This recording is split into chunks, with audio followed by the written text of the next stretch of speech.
Welcome to PG academy. आज हम 2 अप्रैल 2026 के इम्पोर्टेंट करंट अफेयर डिस्कस करेंगे, जो हमारी आने वाली आगामी सभी परीक्षाओं के लिए बहुत ही महत्वपूर्ण रहने वाले हैं। So our first question is, Utkal Divas कब मनाया गया? उत्कल दिवस 1 अप्रैल को हाल ही में मनाया गया है। उत्कल दिवस, ओडिशा दिवस हर साल 1 अप्रैल को मनाया जाता है, जो 1 अप्रैल 1936 को भाषाई आधार पर बिहार उड़ीसा प्रांत से अलग होकर एक स्वतंत्र राज्य के रूप में ओडिशा के गठन की याद दिलाता है। यह दिन ओडिया पहचान, समृद्ध संस्कृति और विरासत का जश्न मनाता है। 2026 में ओडिशा का 51वां स्थापना दिवस मनाया जा रहा है। Our next question is, प्रधानमंत्री मोदी ने कहा सम्राट संपत्ति संग्रहालय का उद्घाटन कहाँ किया है? Answer is Gujarat. गुजरात में प्रधानमंत्री मोदी ने इस संग्रहालय का उद्घाटन किया है। प्रधानमंत्री नरेंद्र मोदी ने 31 मार्च 2026 को कहाँ किया है? गुजरात के गांधीनगर के कोबा में इस संग्रहालय का उद्घाटन किया। कौन सा संग्रहालय? सम्राट संपत्ति संग्रहालय का उद्घाटन किया है। श्री महावीर जैन आराधना केंद्र में स्थित यह संग्रहालय जैन धर्म के समृद्ध विरासत, 2200 साल पुरानी मूर्तियों और पांडुलिपियों को समर्पित करता है। Our next question is,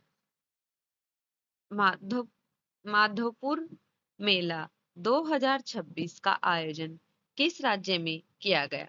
answer is Gujarat. Gujarat में इस मेले का आयोजन हाल ही में किया गया है।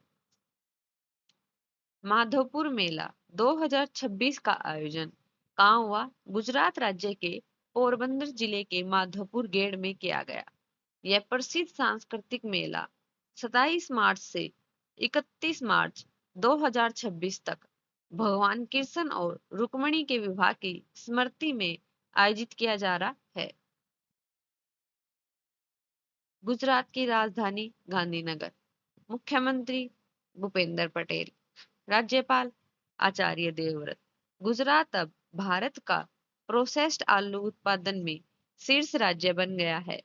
क्रूज भारत मिशन में शामिल भारत की पहली सेमीकंडक्टर फैक्ट्री गुजरात के धोलेरा में बनाई जाएगी। गुजरात ने भारत की पहली जनजातीय जीनोम अनुक्रमण पहल शुरू की। हर्ष सांघवी गुजरात के नए उप मुख्यमंत्री बने। कॉमनवेल्थ गेम्स 2030 की मेजबानी गुजरात के अहमदाबाद में होगी। भूमि प्रशासन और आपदा प्रबंधन पर राष्ट्रीय सम्मेलन गांधीनगर में हुआ। भारत के सबसे बड़े और अत्यधिक आधुनिक खेल परिसर का उद्घाटन अहमदाबाद के नारायणपुरा में हुआ। गुजरात के कच्छ में मटानोमोद गांव में जोरोसाइट नामक दुर्लभ खनिज पाया गया। प्रधानमंत्री सूर्य घर योजना के तहत गुजरात का चौथा सौर गांव धोरोडा बना। एशिया की सबसे बड़ी रेल संचालन कमांड सेंटर का अनावरण अहमदाबाद में किया गया। देश का पहला सेमीकंडक्टर प्लांट गुजरात के साणंद में बनकर तैयार हुआ। गुजरात ने ग्रामीण कनेक्टिविटी को बढ़ावा देने के लिए स्पेस एक्स की सहायक कंपनी स्टारलिंक से साझेदारी की। गुजरात ने करुणा अभियान के तहत पिछले 10 सालों में 1.18 लाख पक्षियों को बचाया। 16.5% हिस्सेदारी के साथ गुजरात भारत का नवीनीकरण ऊर्जा पावर हाउस बना। गुजरात में मुख्यमंत्री ग्रामोदय योजना की शुरुआत की गई। गुजरात सरकार ने सतत शहरी विकास को बढ़ावा देने के लिए लेक एंड एयर वॉच पहल की शुरुआत की है। इसका मुख्य उद्देश्य शहरों में झीलों की स्थिति और वायु गुणवत्ता की रियल टाइम निगरानी करना है। AQI और झील के स्वास्थ्य पर नजर रखने हेतु लेक एंड एयर वॉच पहल गुजरात में हुई। समान नागरिक संहिता 2026 विधेयक गुजरात में पारित हुआ।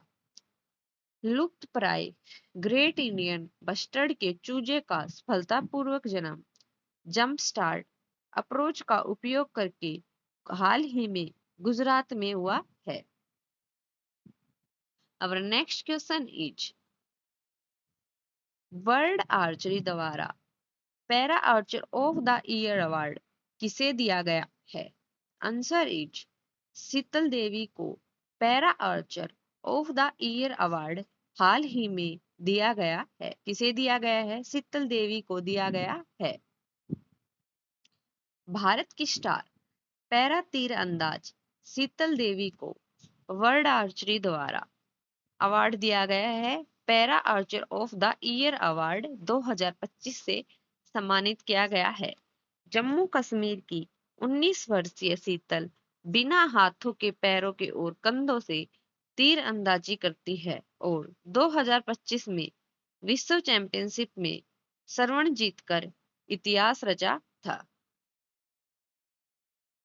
Recent award and honours Saraswati सम्मान 2025 बद्रेश दास, अबेल पुरस्कार 2025 मासाकी कासीवारा, 59वें ज्ञानपीठ अवार्ड 2025 विनोद कुमार शुक्ल, 2025 का स्टॉकहोम जल पुरस्कार गुंटर बलोसल, संगीता कला निधि पुरस्कार 2025 RK रामकुमार, ज्ञानपीठ सम्मान 2025 वैरा मुथु, हिंदी भाषा के साहित्य अकादमी पुरस्कार 2025 ममता कालिया, अंग्रेजी में नवतेज सरना और उर्दू में प्रीतपाल सिंह बेताब साहित्य अकादमी पुरस्कार 2025 दिया गया है। दी म्यूजिक एकेडमी चेन्नई द्वारा प्रतिष्ठित संगीत कला निधि पुरस्कार 2026 जयंती कुमारेश को दिया गया। मार्क लिटन हिस्ट्री प्राइज 2026 इतिहासकार विलियम डेरी रिम्पल को दिया गया। फ्रांस का सेविलियर पुरस्कार छोटा थरानी को मिला। पैट्रियट ऑफ द पुरस्कार मेलेनिया को। ट्रंप विश्व शांति एवं सुरक्षा नेता पुरस्कार 2025 श्री श्री रविशंकर। बुकर पुरस्कार 2025 David Szalay. 2025 young champion of the award Jinali. Modi Dada Saheb Phalke award 2023 Mohanlal को। मरणोपरांत PV Narasimha Rao award doctor Manmohan Singh. Stockholm जल पुरस्कार 2026 काहवे मदानी। यूके में महिला सशक्तिकरण पुरस्कार ऋतुपर्णा सेनगुप्ता। 2026 का एबेल पुरस्कार विजेता कौन है? ग्रेग फालिंगटंस। हाल ही में इनको यह एबेल पुरस्कार अवार्ड मिला है।